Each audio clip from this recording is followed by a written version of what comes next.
all of you. On behalf of Kazan Forum Organizing Committee and IOFI, we welcome you all to the We all we invite you to the course of Islamic finance. I will give you a summary of our session. Well, we are an organization set up in 1991. We have standards for ethics and accounting. We have over 100 standards which are in effect now.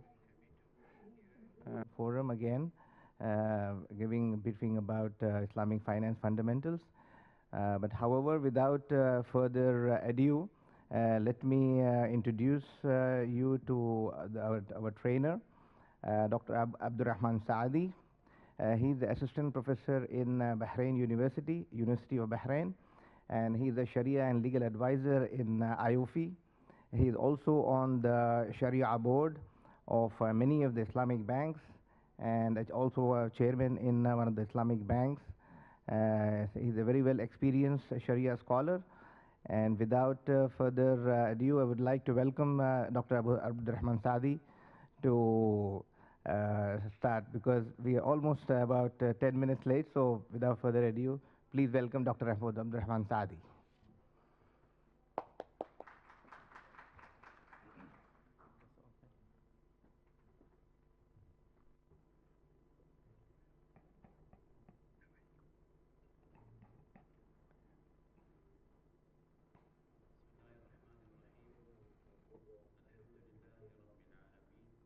والصلاة والسلام على آله وصحبه أجمعين. اللهم علمنا ما ينفعنا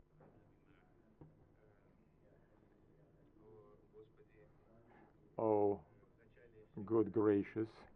At the start of everything, I would like to thank the organization committee for this invitation to this session,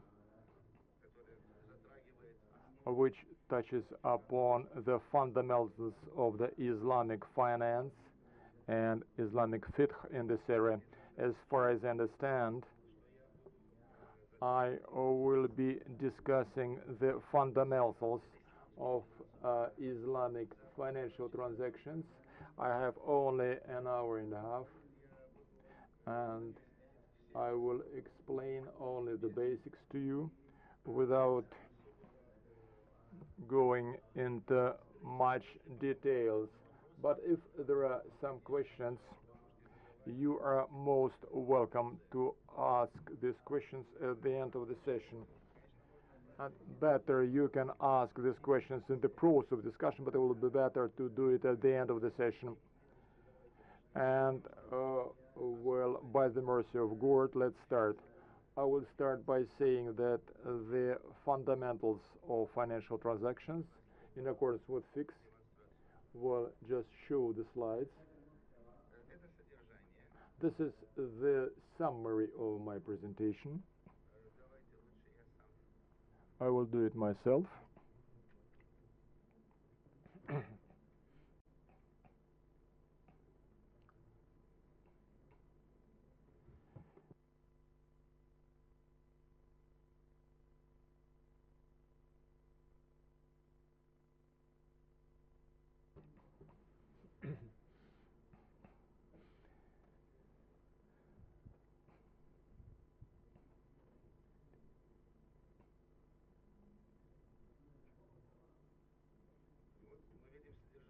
We see the contents of my presentation. First and foremost, we're going to talk about the fundamentals of Islamic financial transactions. I will give you a brief overview regarding the difference between Islamic and conventional banking services. Thereafter, we're going to talk about sources of fiqh, of Islamic financial transactions. We'll see what are the principles underpinning financial relations, what are the sources of origin, and then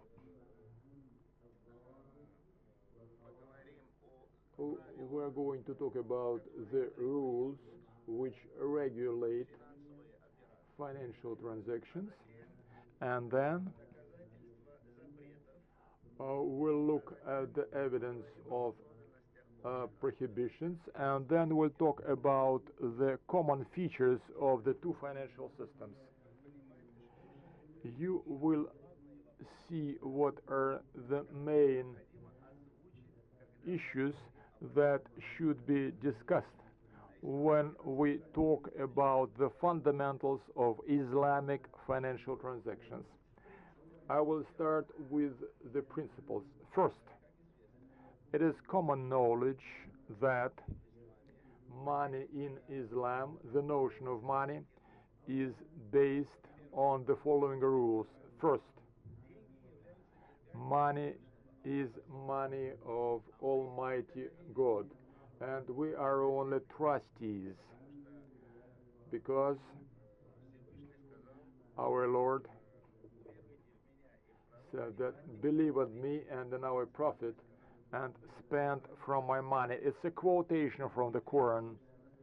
You should understand that the money is the property of the Allah, and when a person owns something, it's just a conditional thing. There are plenty of ayats which say, Imam Abu Hanik said that he spends money on his friends and his pupils. Said it's the money of the Allah. He trusted me with this money, and I spend this money helping people, and there is nothing to give me credit for. It's just the truth. Money is money of God Almighty, and we should be just trustees. We should not squander this money. We should not be greedy. We shouldn't go into details. And now we move to the second rule, which says cash is a tool to measure value, and finally for trade exchange, but in no way it's a commodity. In the past, the transactions were barter based. Some goods were changed for other goods. If a person wanted to buy something, he went to the marketplace and bought something, paying other goods for that. Then money appeared, and banknotes appeared, which should be secured by a certain amount of gold. And until recently, it was expressly stated on the banknote that the owner of this banknote can receive a certain amount of gold. But you understand that in the recent 40 years, the money is no more secured by anything. Cash is just a tool for measuring value, in the sense that if a person wants to buy some goods, this person will pay cash, rubles, dinars, dollars. The important thing is that money is paid for some goods. And without doubt, the money is turned into the measure of the value of these goods. That's why I mentioned that, in order to explain that the classical usurer bank views money as goods, and if such banks wants to derive profit, the bank uses money for money, goods for goods. The money gives $1 million to a person and takes back $1,200,000. But in Islamic finance, Money is money, subject to all applicable rules of money. And, and Imam Malik said that money should be viewed as money in Islamic terms. That's a measure of value. That's the biggest difference between conventional banks and Islamic banks. Also, among rules, we see the just distribution of wealth. Islam focuses on that, and there are plenty of ayats which said, and the Lord said, that's a quotation from the Quran, that in the sense that money should not be held only by the rich. Money should be available to everyone, because everyone who works and earns money should receive such money, and also all responsible people should abide by the teachings of God and pay attention to the poor, and that's the alms giving, and usurership was prohibited, so that the rich people will not multiply their wealth. The Islamic economy has as its first goal that making life of the people easier. And the first rule says, the first rule of the Islamic financial transactions, all arrangements and all agreements are allowed or permissible epaha. You may know that the fundamentals of faith, that fasting, prayer, the key thing is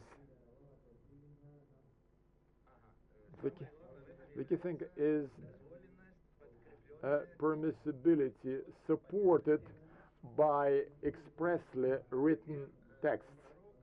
For example, the Prophet, and peace be with him, said, follow the details of prayer as I did. Do not invent anything. Do not invent any new movements. Just follow what was specified by the Sharia.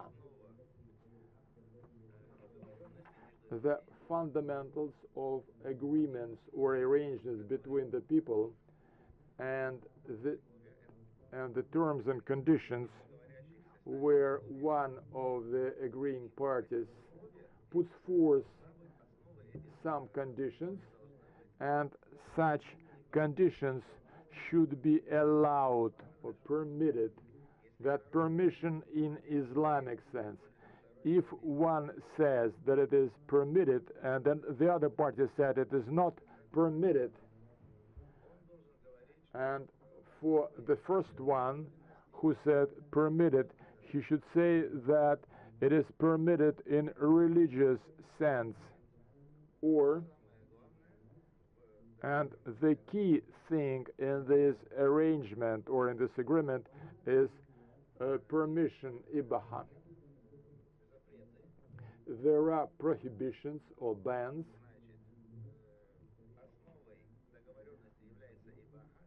Ibaha is the basis for permission, excepting such cases where there are specific expressly stated bans. Besides, the second rule is co-sharing of risks. Usury does not assume any risks. A conventional bank when they issue a loan to a person, they do not face any risks. That's they give goods for goods. They give $1,000 and are repaid 1,200 US dollars. And in this case, in fact, there are no goods. And while in the case of an Islamic bank, we talk not only about the Islamic bank, and we talk about the Sharia law. A person who wants to derive profit should co-share risks. If there are 3 or 4 people working on a project, they should share risks equally. If they want to derive profit, they should face the risk as well. There is a hadith which says this hadith is the essence and the difference which is a division between the Islamic work and the usury. The Islamic law states that everyone should carry risks or participate in risks. If you want to derive profit, you should co-share in risks. If there is a loss, you should also suffer a share of this loss. Usury does not assume any risks. I just issue money to a person and tell this person, you pay back more, and I don't care about what happens. The third rule, it's the prohibition of the loss or damage, of the damage. You should not inflict damage. If there is a damage, it should be settled. That is, all fundamentals and all prohibitions in Islamic law exist in order to prevent any damage. Why usury is prohibited in Islamic practices? In order to avoid damage, so that the poor do not suffer any damage, because it will be unjust and harmful for them. The Islamic Sharia does not want to inflict damage on people, and if it happens, it should be avoided or liquidated or settled. If we talk about the difference between conventional banking services and Islamic banking services, I will start by saying about the common things. That's the desire to receive profit. Those who issue loans or who work, they want to derive profit. And those people who follow fiqh and sharia, they also want to receive profit. The second common thing is compliance with rules and laws, meaning statutory rules and laws. Both banks, meaning a conventional bank and an Islamic bank, should abide by the local rules, decrees and laws which exist in this country.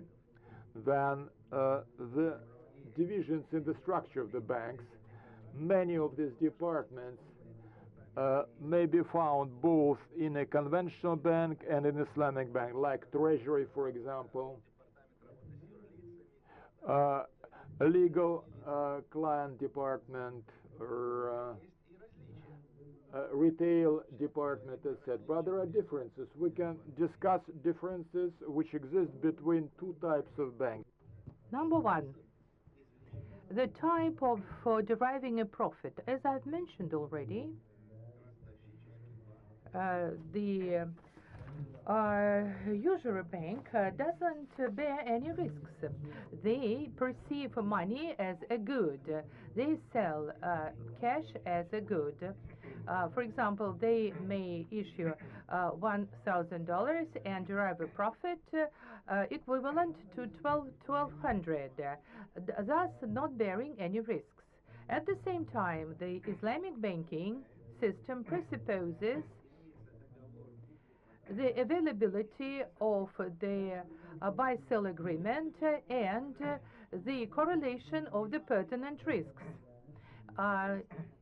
Islamic Bank has reached the same type of results. They derive a profit from the part of a client, and sometimes they derive a higher profit than from the usury banks. But the bank derives a profit, but it doesn't inflict any damage to the client. And the bank should derive a profit as they contributed a lot into the building, into the infrastructure, and therefore they have to think about the profit. But the Islamic bank, this way or another, will just evade all these rules. But when the Battle of Khaybar took place and they saw that Jews were selling 1 kilo of fruit for 2 kilos, it was called the usury.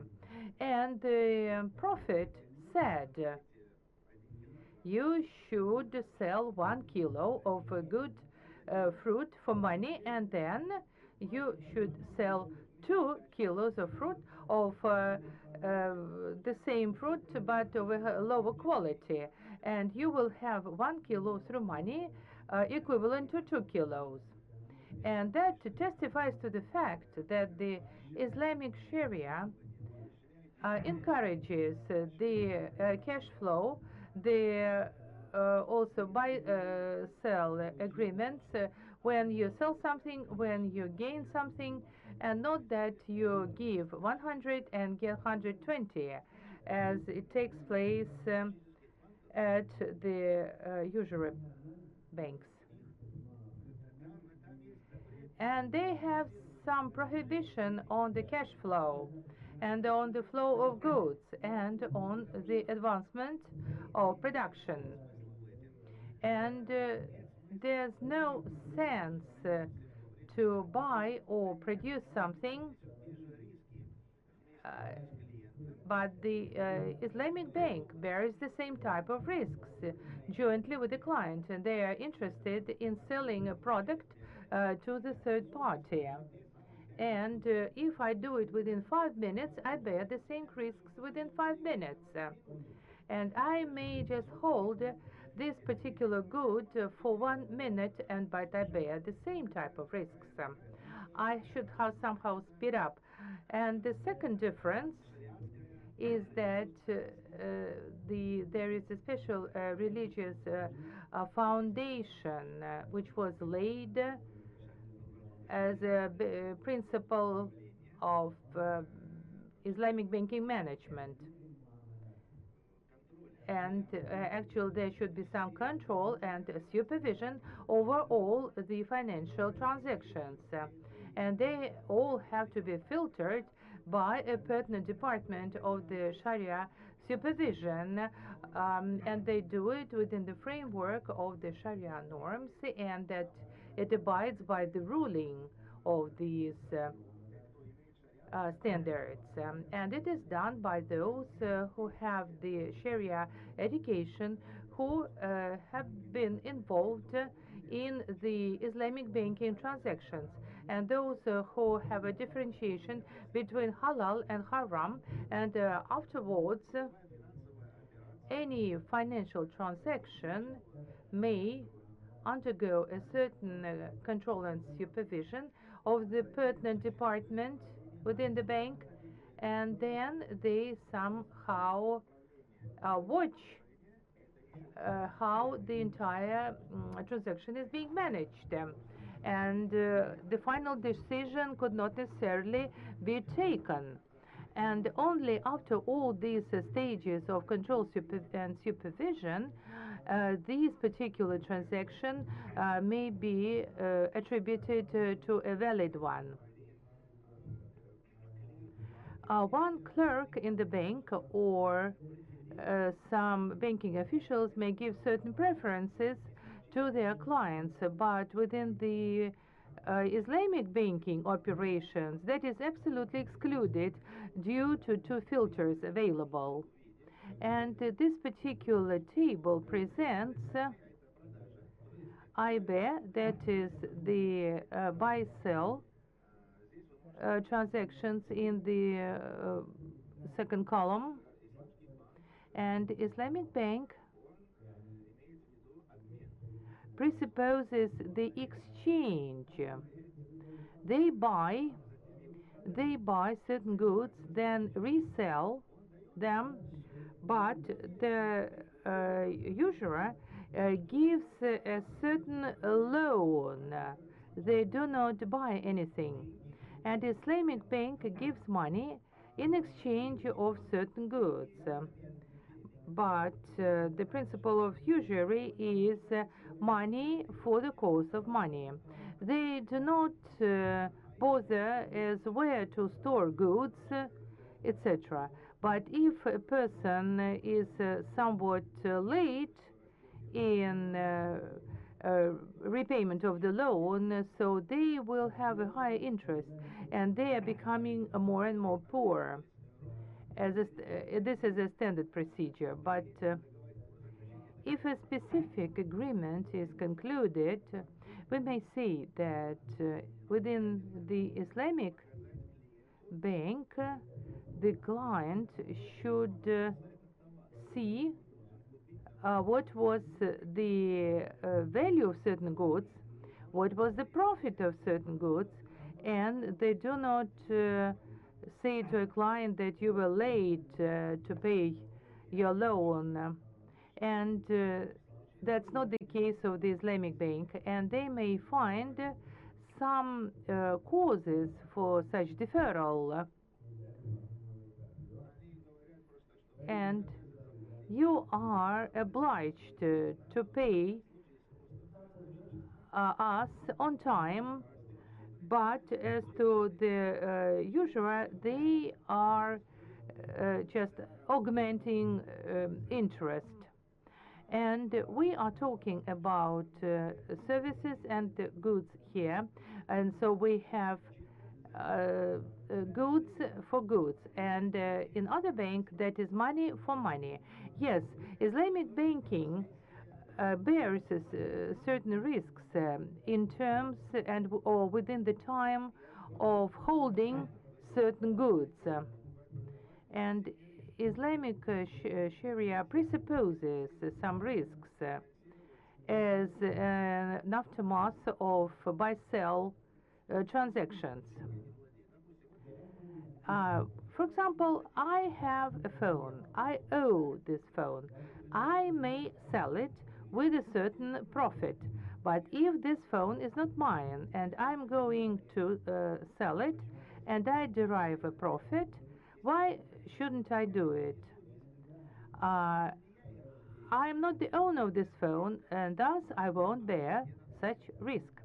So such transaction is absolutely unacceptable. Therefore, we have to incur certain risks in order to derive a profit. And Prophet Hadith told us that a risk is an indispensable function. But as to the usury procedure, so they do not bear any risk. They just give the money and take them back. Al-Hakam is a specific statute, and that the buy-sell agreements are allowed, but usurer is perceived as a great sin, as a grave sin. The sources of Sharia finance incur certain principles, and we operate within a number of certain principles. I gave you the principal difference between standard banks and Islamic banks. You know how these banks are operating, and these operations have to abide by the ruling of the Sharia law. And these are banking transactions. Where did I take these standards and rules from? We have some sources. The sources for conducting such transactions, we use Al-Quran Al-Karim, Al-Ijma, and Al-Qiyas. And these are those religious principles, and they lay a foundation for Islamic banking. And this particular Sharia study presupposes the following principles, and they have some valid substantiation.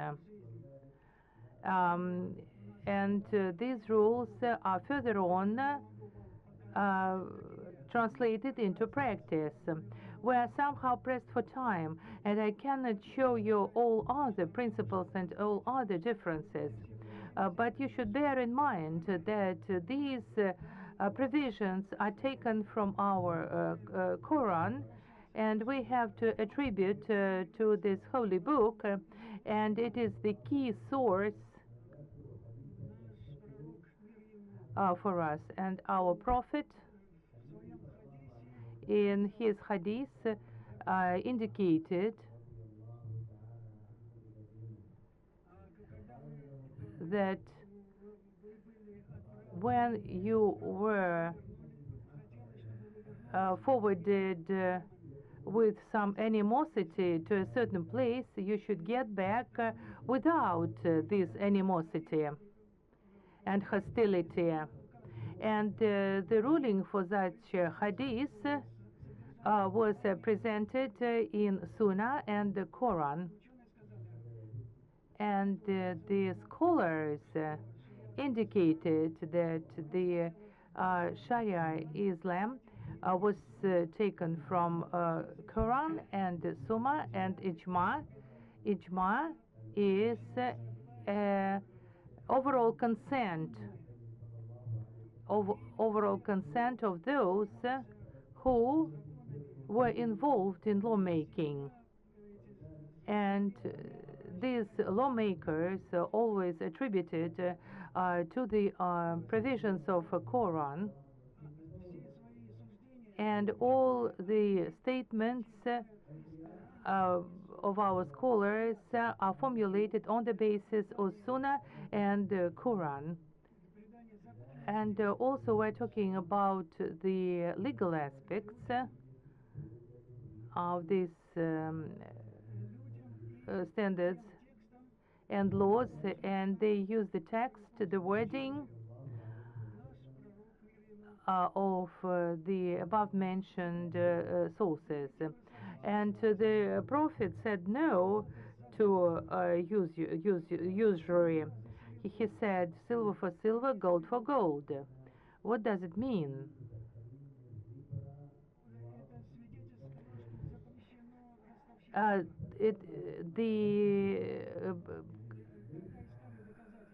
Usury is somewhat forbidden. Why so? They said, those scholars, that gold and silver do not give any price for anything. Why so? Zakat zakat may be used in a form of a gold, but diamond cannot be used. They cannot use it for zakat, only they may use it for commercial purposes. Silver or gold have a real good price for usury, which is forbidden in Islam. Imam Malik said that if people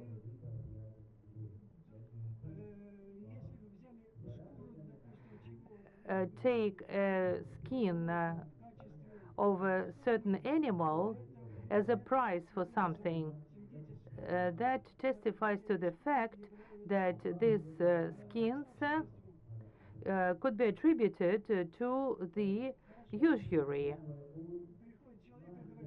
And a certain person may come and say, the Quran doesn't have a provision that drugs are forbidden, but the Quran says that each person who drinks wine immediately gets drunk, and in the course of this,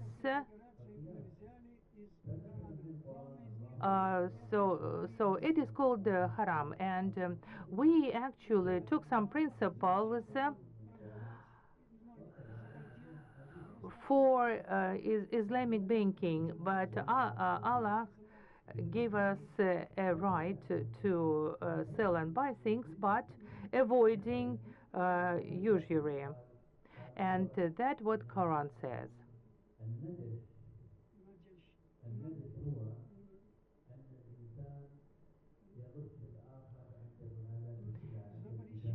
There is a quotation from Quran, and you don't have to resort to any loopholes in concluding certain deals or transactions. Why so?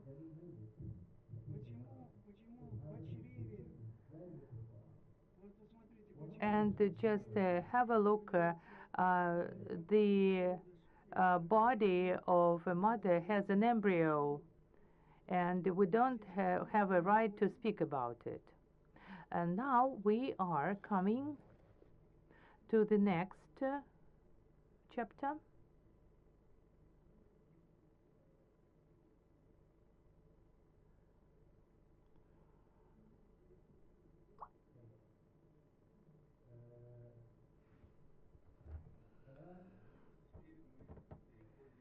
And we are discussing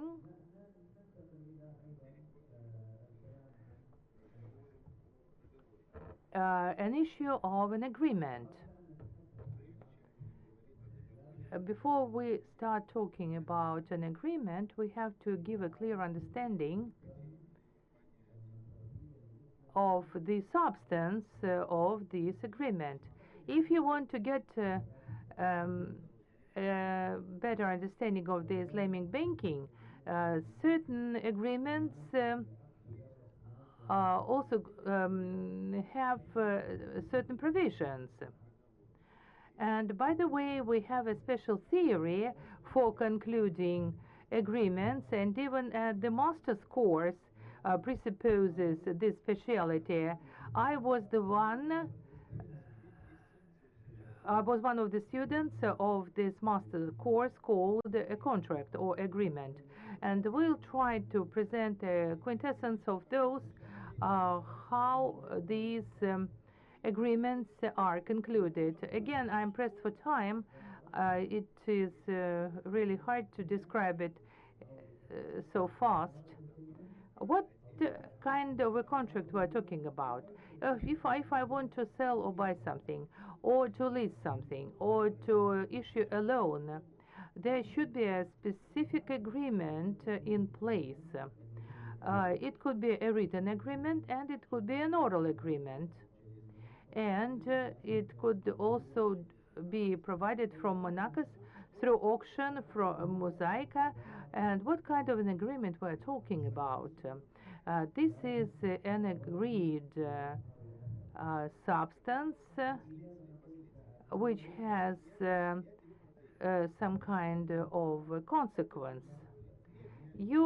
I sell you something. The client says no. It means that there is no buy-sell agreement and there is no contract. And if you say that I lease an auto to you and I give you my consent, it means that if the consent is accepted and all the transactions are being concurred, so every item, every provision, every agreement should be described. And we're talking about the fundamentals or the basis of this agreement. There are the negotiating parties and the substance or subject of the contract and wording or formulation between the two parties. The buy-sell agreement presupposes the availability of a seller, of a buyer, a lessor, and a lessee, and also in the collateral agreement, some places a collateral and some takes the collateral. The description is I sell, you buy, I lease, you take. We're pressed for time, unfortunately. And the other side is there are parties of an agreement. Such parties should be healthy, should be capable, meaning that they should be reasonable, adult. Well, in good reason, even as a child, you cannot make a purchase and sale agreement with a child if a child agreed. Well, but it is a child and it will not do. The same as a real law, just agreement of both parties. First, a seller should open the thing which is sold, and she should be willing to sell this object. The Prophet, peace be with him, that purchase and sale occurs only by agreement. If someone is forced to sell, it is not a proper sale. The subject of an agreement, if it is a purchase and sale agreement, it means goods, a phone, then price. If it is a lease, it's a car. If it is a loan, then the amount of the principal, etc. And all is subject to certain conditions and provisions. Then parts of this agreement. Well, in a nutshell, described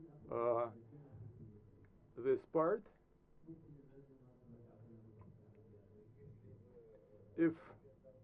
If the organizing committee will give us an extra quarter of an hour, it will be splendid. Parts or sections of a financial agreement. It is maybe divided or classified as appropriate and appropriate, valid and non-valid, binding and non-binding, guaranteed and non-guaranteed. And from the part of their language, either it is looking for the future or deterred or brief. What is correct or non-correct? It is an agreement which meets all the fundamentals and the conditions, and where there are no prohibitions regarding its correctness. If I sell a phone to Mohammed. I sell. I'm selling this phone to Mohammed. He responds, I agree to buy, and left.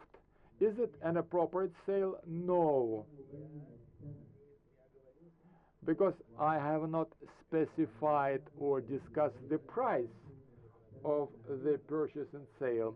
The purchase and sale should be also with the price. The price should be known.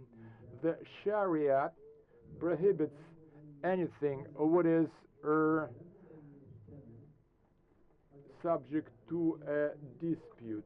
If I do not specify the price, it will grounds for controversy, and the buyer will believe that he is going to buy for 100 and you are going to sell for 200. It will not go. The price should be set in agreement. An appropriate agreement should be full-fledged, and we've seen what are the basics of and there are also conditions.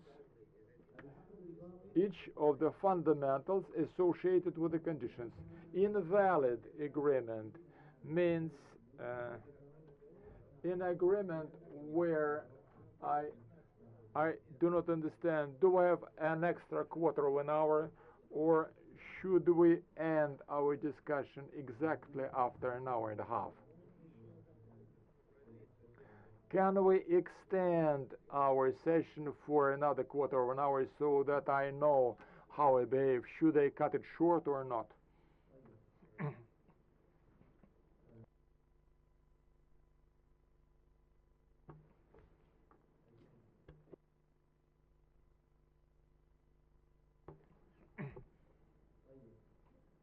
Okay. Invalid agreement is an agreement where there is an infringement or a breach of some of the fundamental provisions. It is an opposite to a correct agreement. You've seen the basics. That is the subject of agreement, if and parties and appropriates. If there is something wrong with these three provisions, then the agreement is believed non-correct. Like I said, you said, I prepared to sell this phone, and he answers, I'm prepared to take it on lease. No, it is not an appropriate agreement. It is not valid. Or, for example, the other party says, I sold you this pack for $1,000. It's a cat in a bag. You cannot do it because you do not know what is the subject of this agreement. It's a bad an agreement. Hanafit. Because Hanafites draw a distinction between, although ulams have a correct agreement where all the fundamental provisions and all the conditions are complied with. An incorrect agreement where there is insufficiency in some of the provisions. There is a fault, there are parties, as I said, but the price is not known. Then it is not valid. And Hanafites say that we do not say invalid, we say a bad agreement.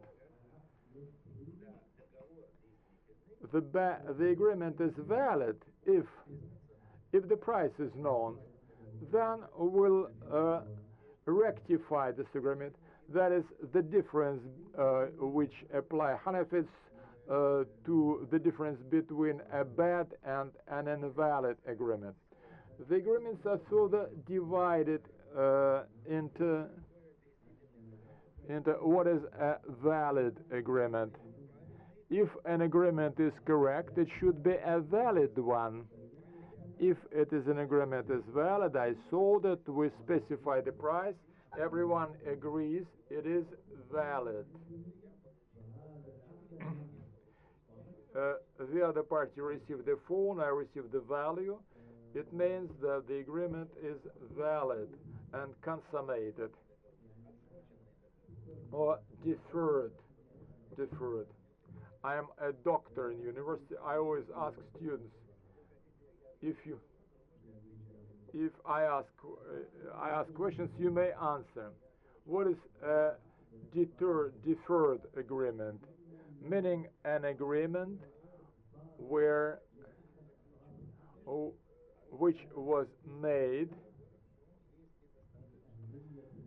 between parties, but there is insufficiency in the competence of one of the parties. We just said that a party should be an adult, reasonable, capable,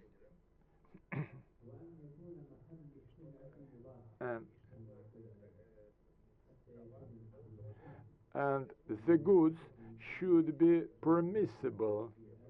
If I say I sell to you and I buy it, but we sell and buy wine, it is haram, it is prohibited. A suspended agreement, it's an agreement where there's insufficiency either in the competence of a party or in the subject. If a child sells, will ask his parents, or will ask his legal representative. If his father allows, then the agreement will be valid. This agreement should be viewed as suspended, pending such approval. If there is a phone, I have a person in front of me. I always, at my lectures, I give the following examples. This phone belongs to a friend of mine. I sell this phone. I say the phone's price is such and such. The buyer agrees, but the agreement is suspended pending a receipt of the approval of their actual owner. If the owner says okay, then the agreement is valid. If the owner says no, then it is invalid, because I do not own these goods.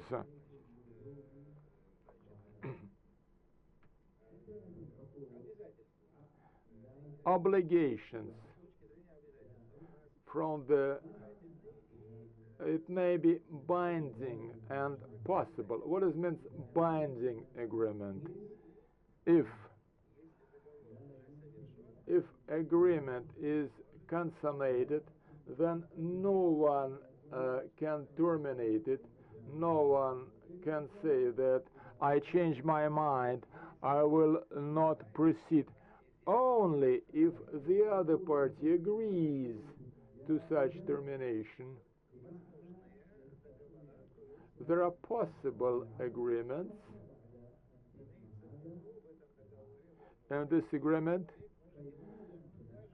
there is a possibility of a party for terminating such agreement even before it is consummated. For example, I sell this phone to Sheikh Shamil. He says, he paid me the money. He goes home. He calls me back then and says, I'm sorry. It appeared that I have the same kind of phone at home. I say, no, it is not possible, because we've consummated. It's a binding agreement. It cannot be abrogated. The same case is for lease. If you made the lease agreement for a year And then the tenant says, or the lessee says, that I do not want to carry on with this agreement. We say haram. No, it is binding. You could make an agreement from the very start for 2 months, not for a year. I say to brother Shamil, okay, give the phone back and take your money back. It's a collar. It is even encouraged. That is removing the encumbrance, relieving from an obligation. Even our Prophet, peace be with him, he said, where there is possible, allowed to do it, to relieve a person of an encumbrance. But I may say, no, the lease agreement was made for a year, you pay for a year, because it was a binding agreement. But possibly there is a surety.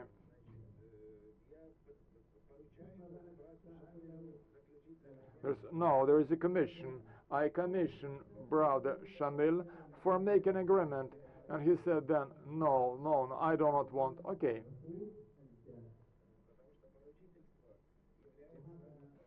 Because the commission is an permissible agreement. There are binding agreements. We will not go into detail. From the perspective of guarantees and security, there are agreements in Islamic Sharia under which we say that the hand of this person over these goods is the hands of Aman and Daman. When I lease out an apartment for a year,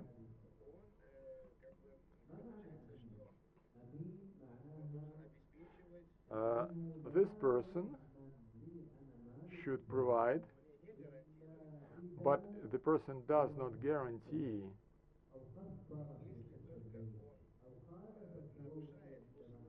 If this person infringes on the terms and conditions of the agreement, for example, this person lives in the apartment and something happened.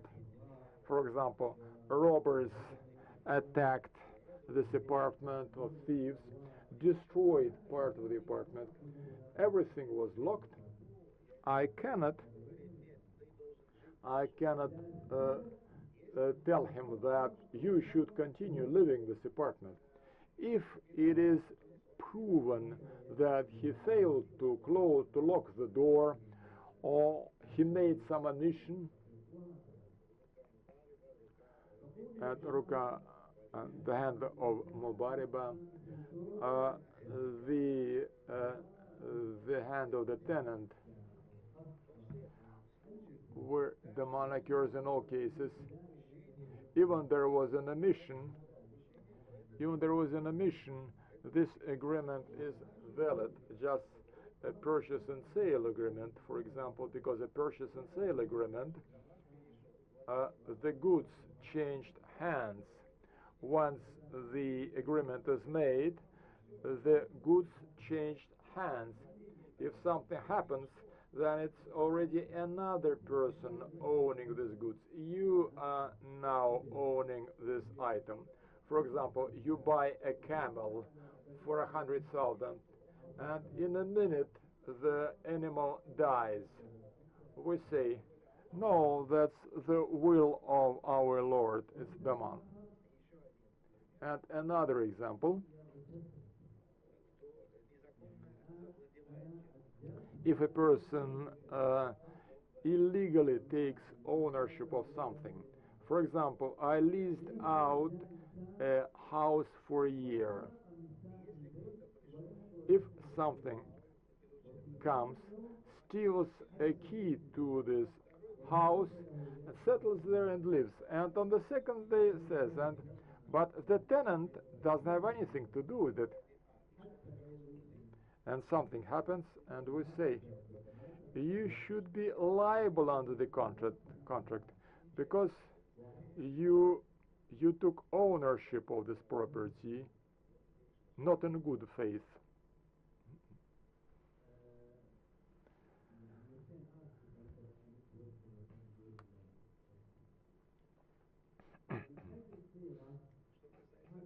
As for the statements or descriptions,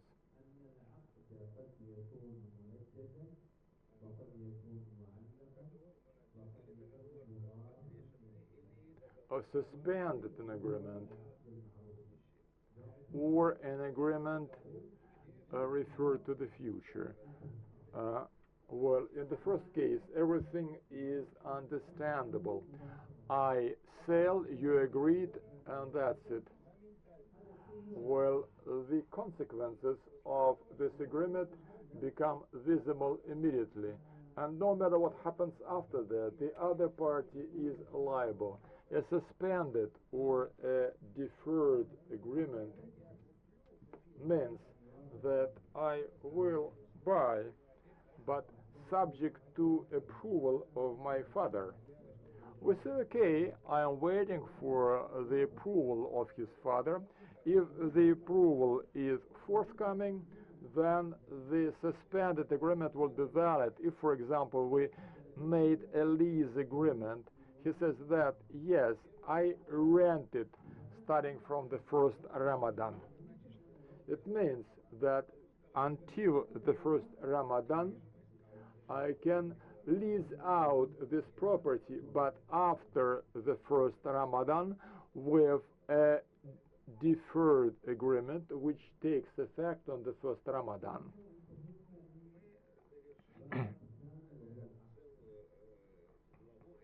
Now we've completed this chapter where we discuss agreements. Then agreement has a description, price, fundamentals, conditions, sections, and then validity, etc. If there are any questions regarding this agreement, you may ask questions, because I'm moving to the part of money. Or we may leave your questions till the end of this session.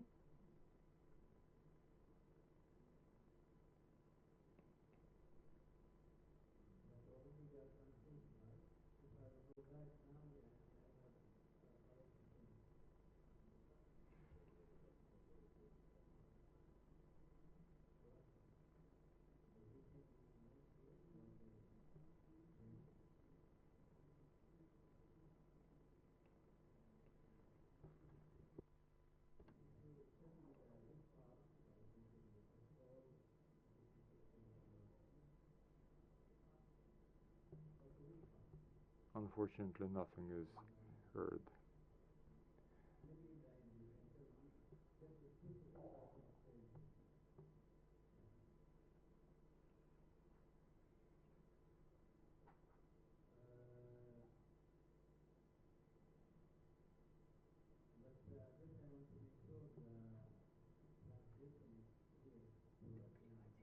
Я не слышу. Я не слышу. Я не слышу. أوكي. الآن نتكلم عن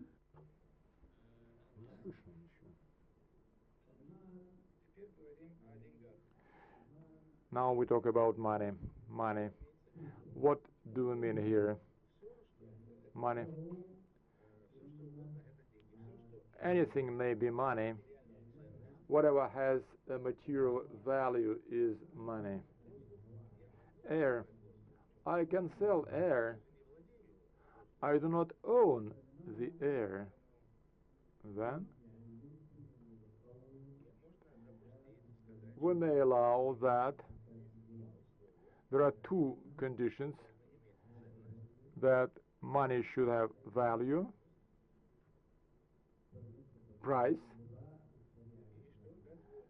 and that it is permissible under the Sharia law. I cannot sell wine although it has value and price.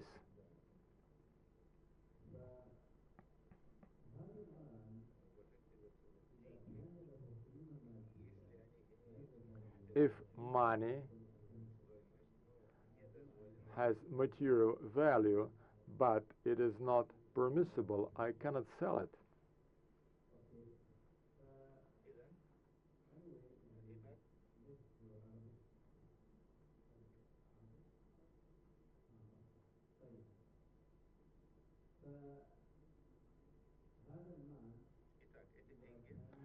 Okay, the money then, if it is permissible under the Sharia law, if there is a value, then it is money. When the money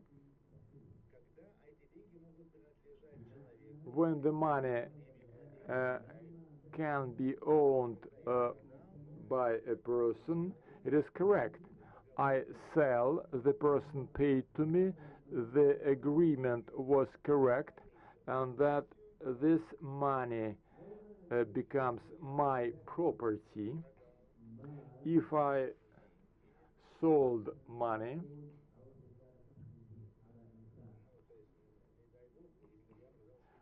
God forbid if I sell pork.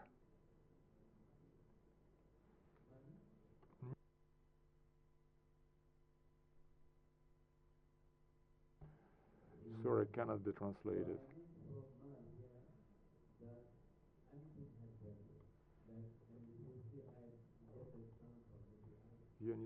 maybe water, maybe anything. So in the general, I mean. Thank you. مال. فالمال المقصود هنا أي شيء. أي شيء. So I meaning wealth or capital, whatever has value. عن سيارة. House. Maybe it may be wine, although it is prohibited.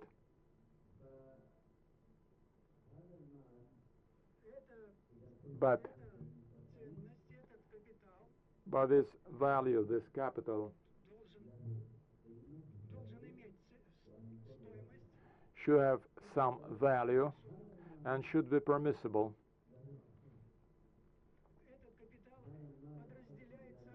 The capital can be divided into the following segments.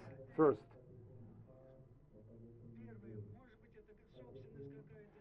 it may be some asset, some structure. It may be capital which I need or which I don't need. It may be owned or not owned. Who uses the capital?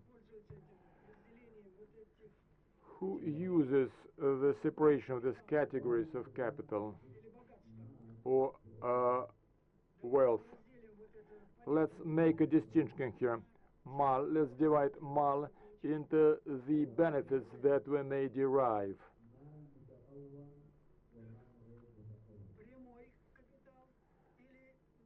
Straight equity or indirect equity. That's only Hanafites make such division, because all scientists see that capital or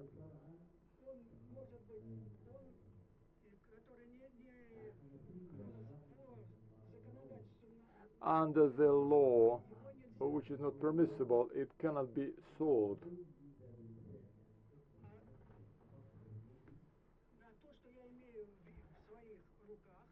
And as for what I hold in my hands,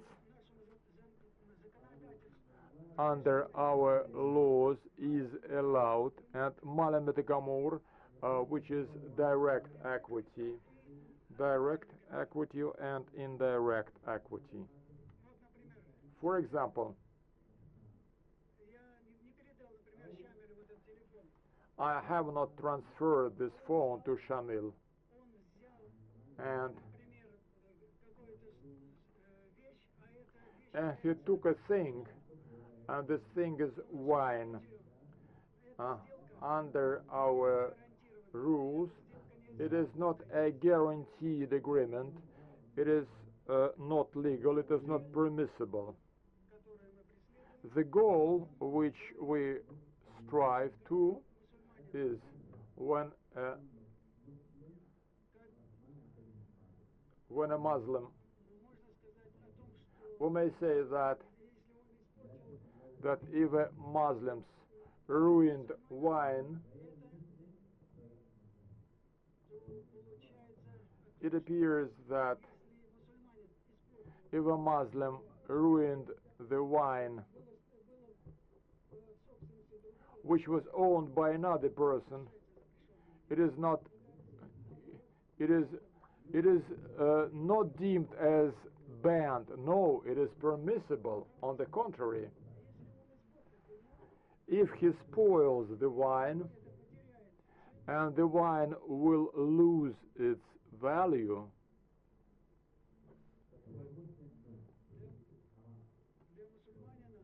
for a Muslim, such transactions are haram. Okay.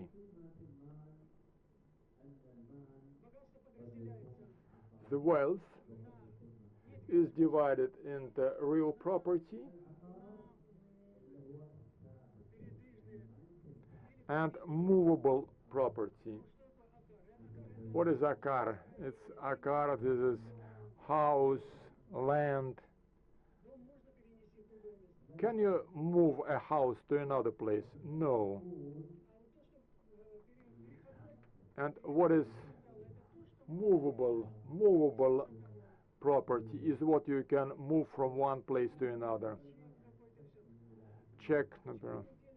Why we divide it into two parts, such capital? We said that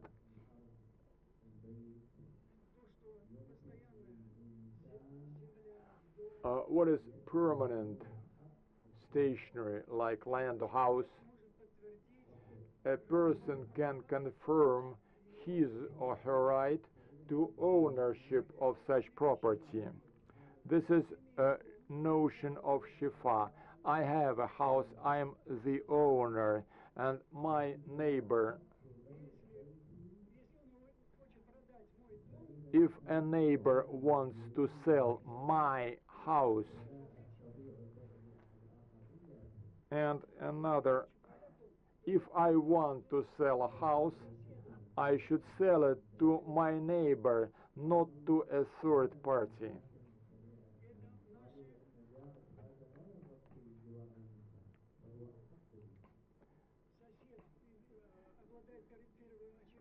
The neighbor has the first choice right to the purchase of my house under our Shariat law. If I want to sell a car, this rule does not apply. I can sell a car to anyone.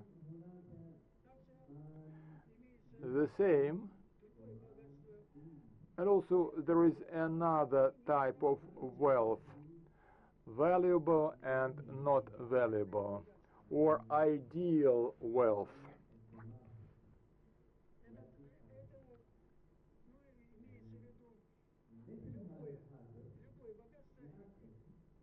Any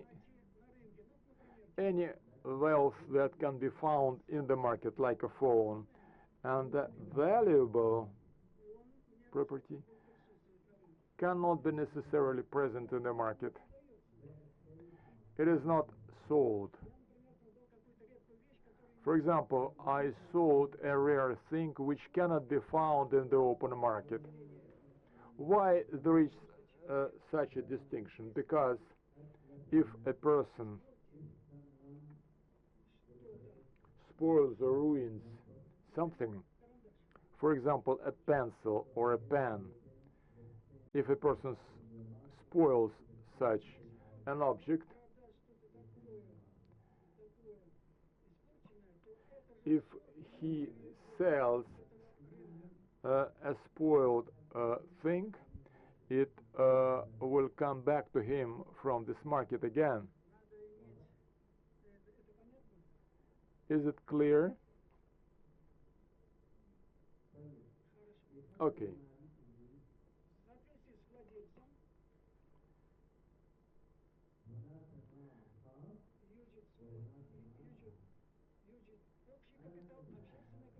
It may be public capital and private capital. I own this chair. I own a house. I can sell a phone, a house, but but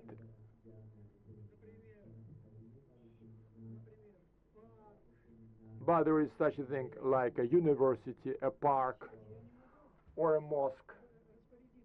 I cannot dispose of such assets.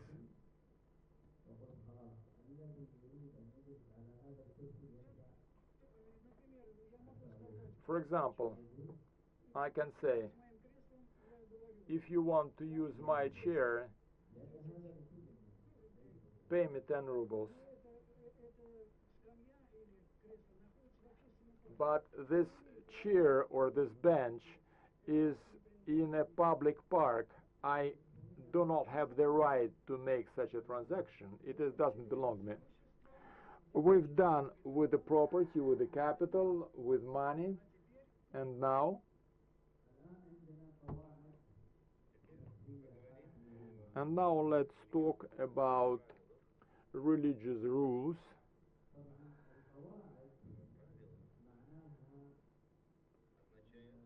The rules mean that it is a religious foundation, and there are quite a number of books spelling out these rules, religious rules, and even one rule worth 5 or 6 words is very valuable. And there could be thousands and thousands of other rules and clarifications and clauses. And if you memorize one rule, it will be much easier for you to understand the clarification and explanation of the rule. If we have a rule which says that the basis of all the transactions is the affordability and permissibility, and if one condition presupposes the conversion of haram into halal, every person may pose any kind of clauses or conditions. When I sell my phone to Shamil, my brother, he said, I have a rule and I have a precondition that I will get your phone transferred to another brother. I agree with this condition, and which is okay, and Muslims have to abide by their ruling. But if he says about another condition which will allow to convert halal into haram, that is inadmissible. He may say that I will give you money within a month, and every other day of overdue will bring about the augmentation of the price by 5 rubles. And but we should say that it is a usury approach, which is haram. Is that clear? And the second rule is not to inflict any damage and not to tolerate any damage. And the Islamic law does not allow any damage to be posed. So if you buy something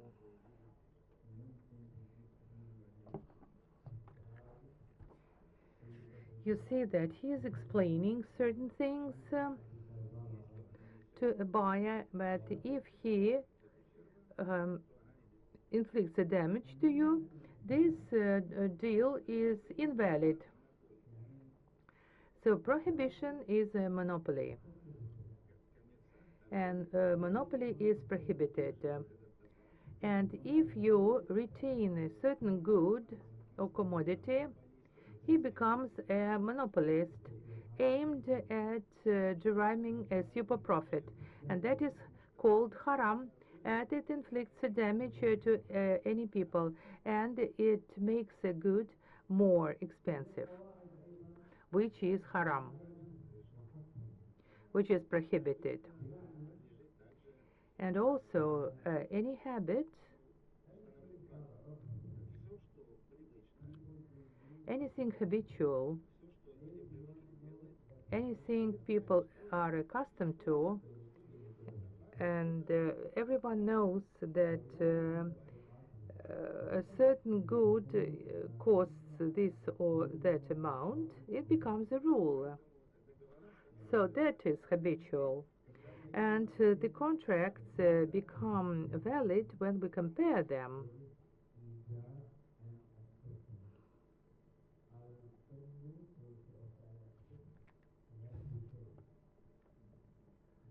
We have something al-ada muhakkama that everyone know that if I will buy something from the market and I will not speak, I will be silent, I will just give him money, he will give me, it's okay. Because everyone know it is okay. If I'm using a taxi from Kazan to or from here to the city, like everyone know the price is, for example, 20 ruble, or I don't know, maybe 1,000 ruble, and he will just take the taxi. When he reach, and we will give him 1,000, he say, no, I am charging 10,000. We say, no, because it's very well known in the market, it's just 1,000 ruble. So that's why the right is with the client, because it's everyone know here is 1,000, not 10,000. If he want to charge 10,000, he has to speak in the beginning. See, it's 1,000, but I want 10,000. واضح?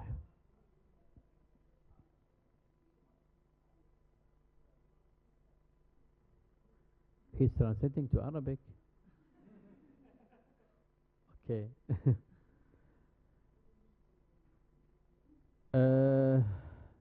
Now القاعدة الرابعة التابع تابع. And the fourth rule, otava atava, when you pursue something which you need to pursue. Something is bigger than the other, but you have to pursue something according with the rule.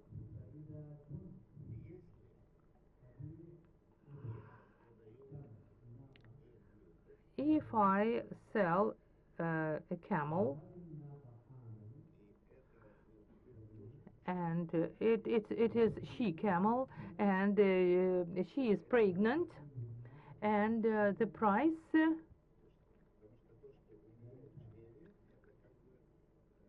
is different because she has something in her body. And if I sell a tree with fruit, and the tree is sold with the fruit it bears.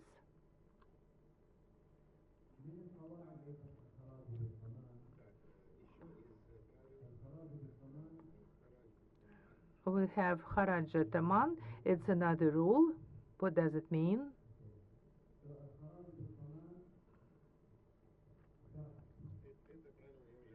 I've already described this rule.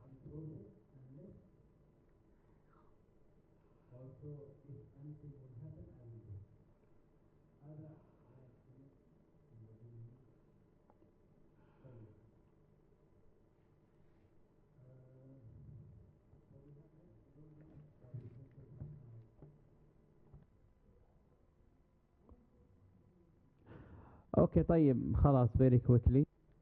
Uh, أسباب this is very important now this one.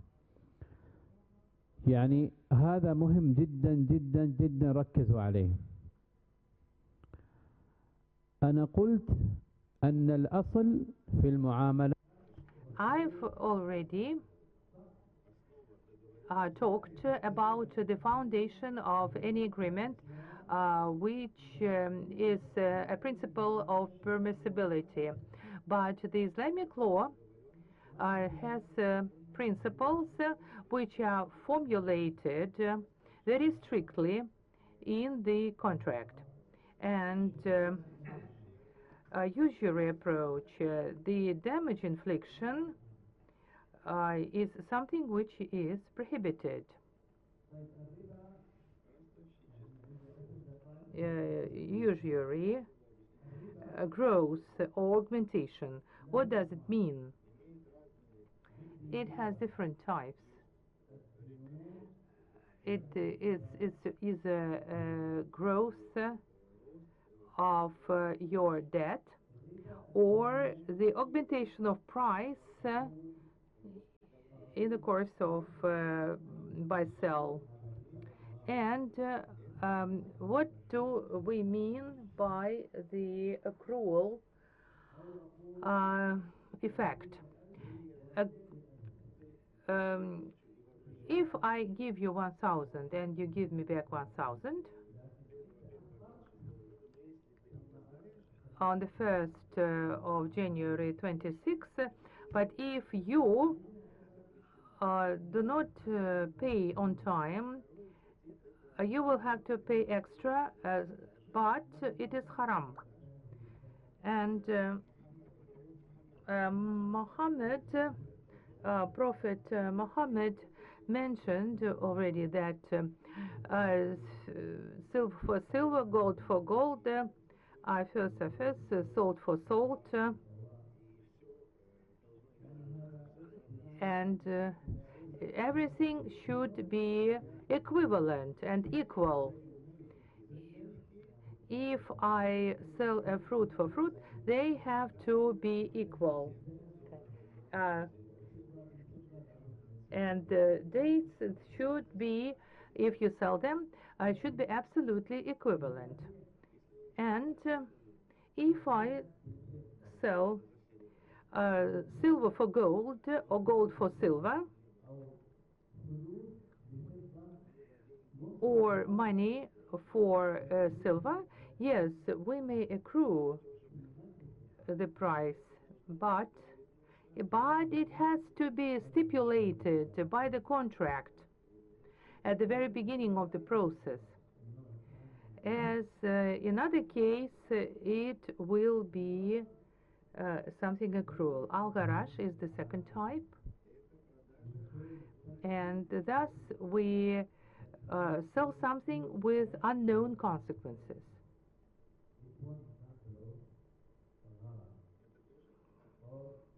And this is called haraj. And sometimes you may not even know what you are buying and what is the real price for that. It's also called agarash. It is prohibited. It is haram.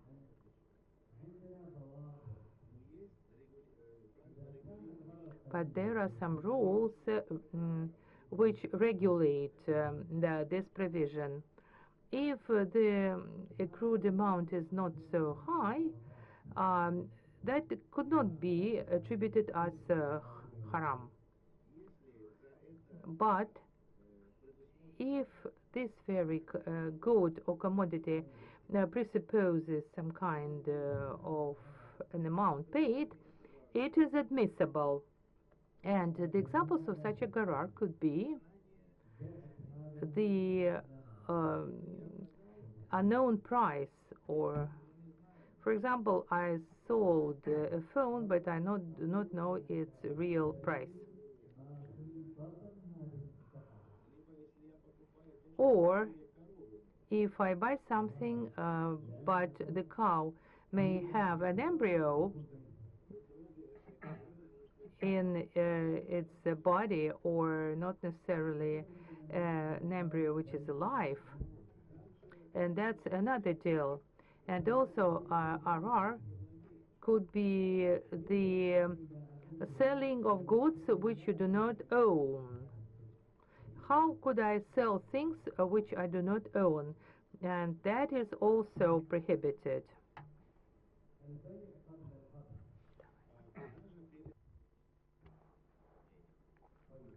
Sales before money is received. That is a sale. I bought something, and before I received this item, I sold it already. In Islamic banks sometimes allow it. Sometimes you may know that there is a murabahat notion in Islamic banking, where a client says, I want to buy a car in a dealership, and the Islamic bank buys such a car and pays the full value and then sells it to the customer on an installment plan. It will be appropriate. Sometimes they say, no, I do not want this. Then, no, they say, go to this exhibition and buy it. I say, no, I cannot do that. The bank should pay for the vehicle, for the goods, receive the item, and only after that the bank can sell the item. We talked about damage already. In Islam prohibits anything, whatever may result in a damage or harm to people. We are touching upon a new subject.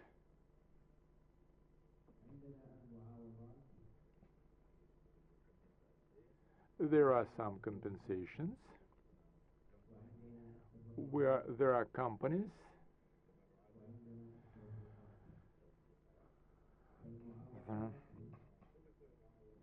what is Maoridot compensation, or whatever you want to own, you should pay for it. Sharikat is jointly sharing, meaning that partnership. If we want to derive profit, we should be partners. Tevarwat.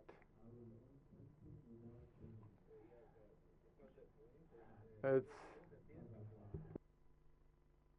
donation, sacred donation, like a gift, waqf, tawfika, guarantee, kafala as collateral.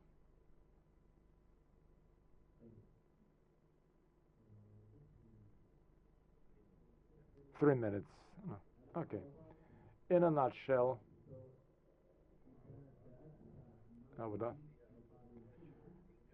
if I pay money for an item, it's a sale. If I pay money for a lease, it's a lease. And so on. In other words, I pay money.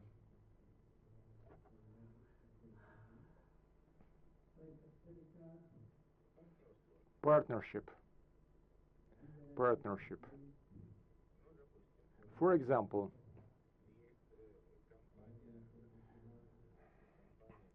we have a company which, what is company Ibaha? That is where everyone is a partner, the company where all are partners. Like a public park, anyone can enter a public park and enjoy it. What is Shuttle Milk? It's a private company. It's a company working under some arrangements, a private company. For example, myself and Shamil own this land. I do not sell. We and myself and Shamil are partners owning this land. I can sell him my share. He may share his share to me, but I cannot sell his share to a third party. I don't have this right. And under a company by agreement, we are partners in something. For example, we have an outlet, meaning that we want to derive profit. He sells for me, I sell for him, I replace him, he replaces me. I represent his interest because our goal is, the goal of our partnership is deriving profit. It's an arrangement or an agreement.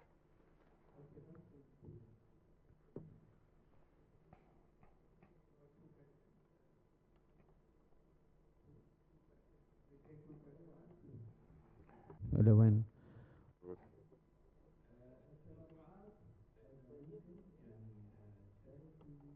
gift وقف this all يعني تبرعات. التوثيقات the last one التوثيقات يعني and he will say that I will pay you later, so I will say okay, but what is the guarantee that you will pay? So he will say okay, there is mortgage for example, يعني هو سيضع رهن أو الضمان guarantee. So he will say okay, this is Rolex watch, put it with you. If I will not pay, you have to sell it and take your money and return the rest يعني. Okay, if I will not pay, my friend will pay you ضمان يعني وله أحكام.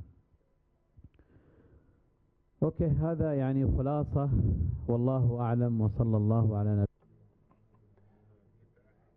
Okay, thanks God Almighty.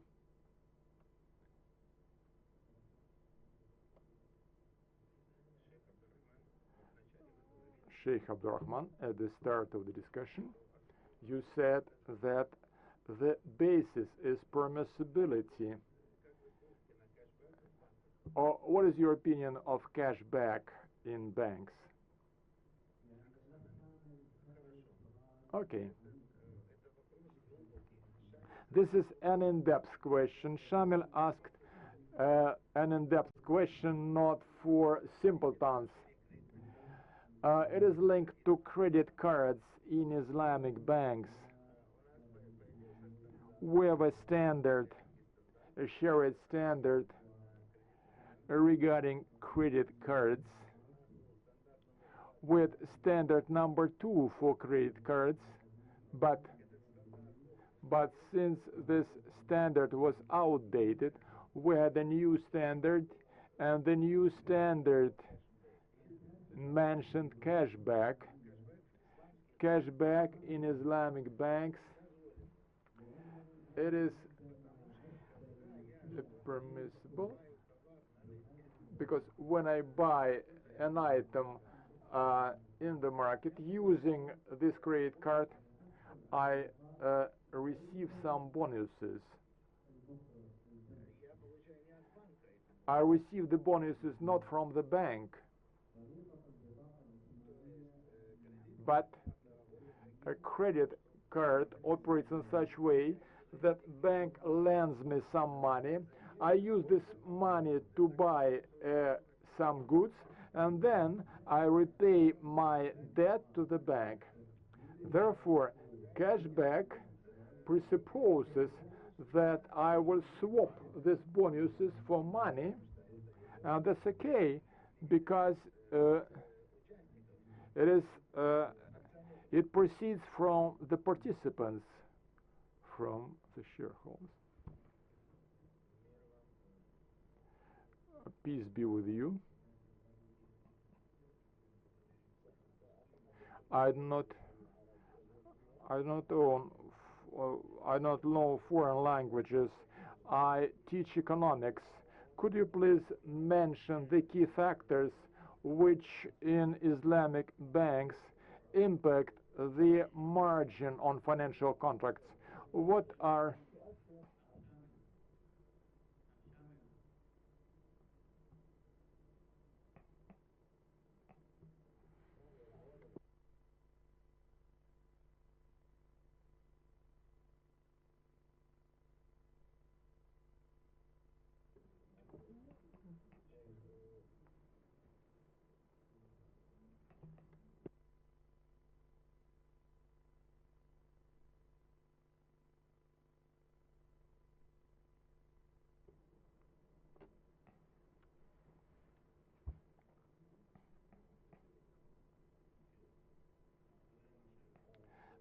dear Sheikh, my name is Mohammed. I teach economics, but not in a religious establishment in Chechen Republic. Could you mention the key factors which determine the markup in a financial contract like Morabach? Uh, the financial institute or Islamic bank, on what it relies when it determines the size of the markup on a financial contract? Because in the contracts which we see in lay states, such markup may be higher than a standard interest charged on conventional loans.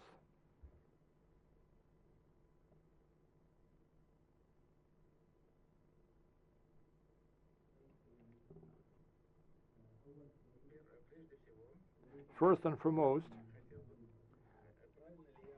I would like to check whether I understood your question correctly. You ask about how Murabahat operates in banks.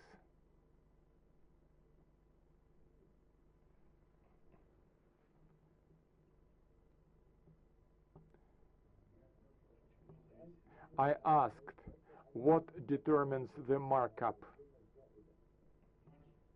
Margin, the margin. How an Islamic bank sets margin for Murabahat?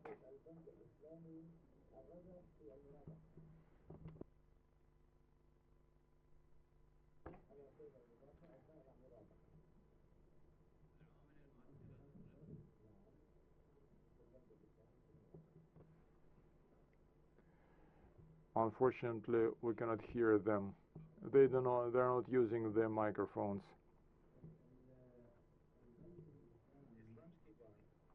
An Islamic bank, when it makes a Murabahat agreement, let's let's describe what is Murabahat agreement. The Murabaha agreement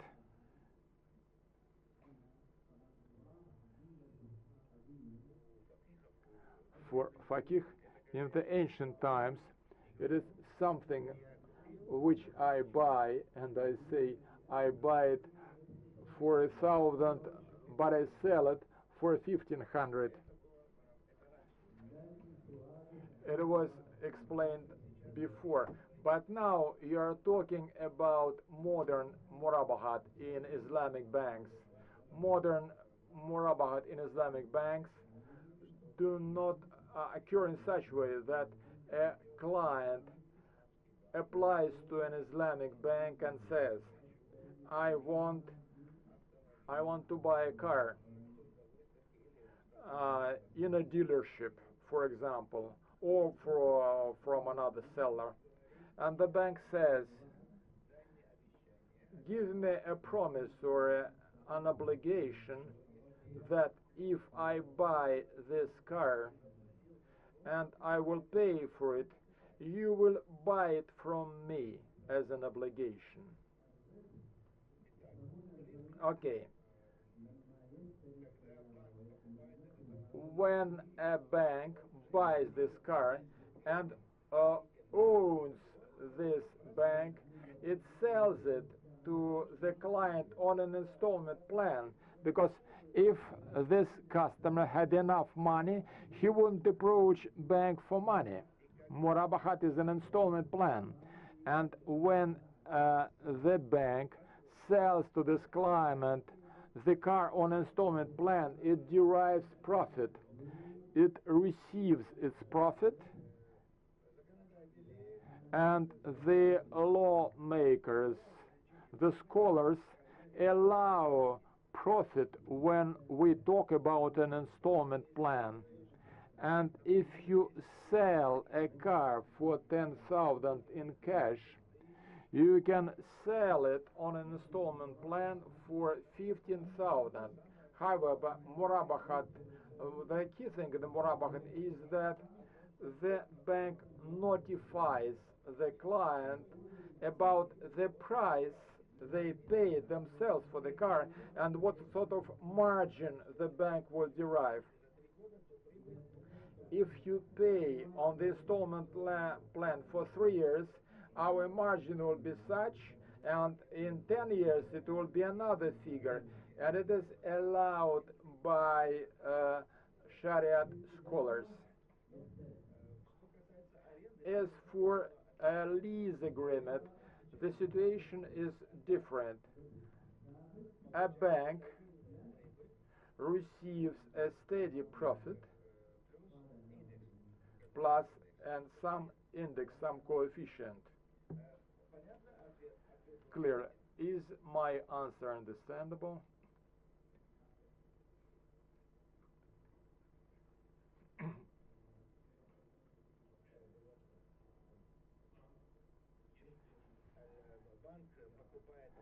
The bank buys a car for 1,000 and sells the car, and if the money is repaid in a year for 2,000, for 3 years for 3,000, etc., and buys on installment from Mahabad, buys for $1,000, then sells on installment plan, subject to the condition that if the money is repaid in a year's time, it's 2,000, in 5 years' time, 5,000, and in 10 years' time, 10,000 US dollars. Just as a matter of example, the agreement expressly states that the bank bought for $1,000 and sells for $5,000, and you divide it into 10 years installments. If the agreement states 10 years, but the buyer in a 2 years' time that I am able to repay the amount, but not 10,000, but for example 2,000, is it possible? That's the first question. The second question, can we write that if in a year, in 1 year's time, for 1,000, not $10,000, it's let's say it's a delicate question. Take it away, it interferes. I want to repeat the question. What we're talking about? Before I answer the question, my brother Shamil, the first question, was the answer to the first question? Was my answer understandable to your question? Because the partners provided a loan to you.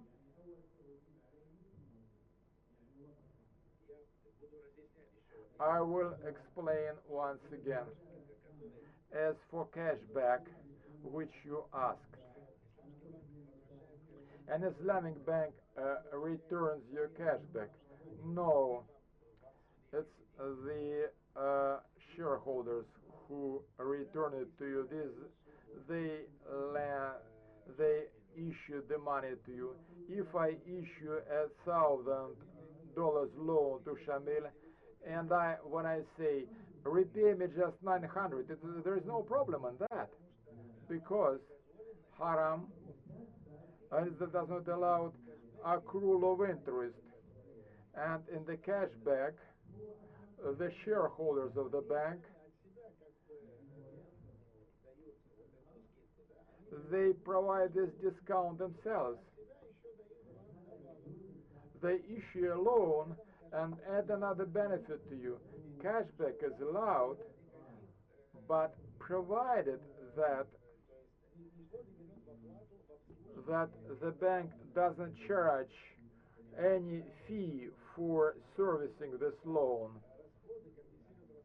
The bank compensates only those costs of overhead costs. And the final question of our brother is for Murabahat, that is installment plan. As I explained before recently, you pay in a 5 years time, therefore my profit will be 5,000. If you pay it 7 years, then in 7 years time it will be 7,000. The buyer says, okay. The client made an agreement with the bank for 5 years, and then the bank's profit will be 5,000. In 2 years time, the client approaches the bank and I can pay you the full amount. Does the bank charge its profit for 5 years or for 2 years? That's the essence of the question.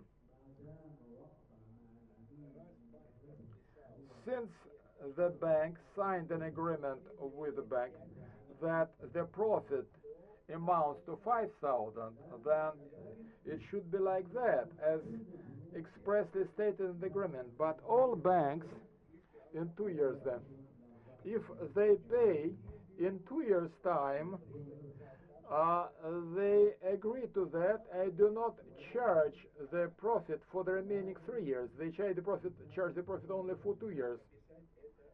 But it is impossible to expressly state in agreement, because if you state it 5 years, if I pay for during a lesser period, then to the small amount, it will be usually the other way around.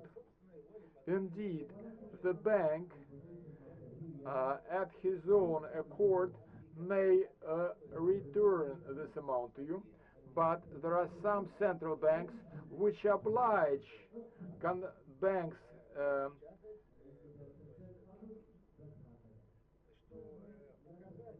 to specify in the agreement that if you come earlier, then the profit should amount to another figure.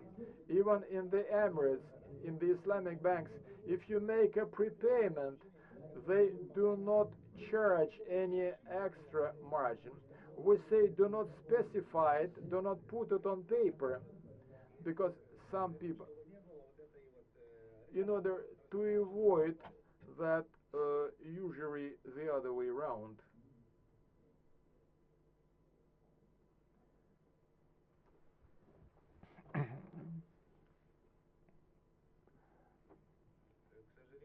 Unfortunately, we don't hear the question. There is some margin increase. Capital gain, there is a capital gain. The car is the same. There is some gain.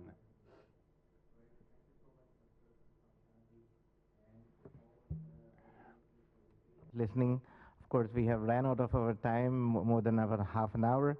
And thank you so much. We again gather here in the same hall for another next session on courses of Islamic financial contracts or partnership contracts, whatever you call. Thank you so much for your listening. See you after the lunch. Thank you.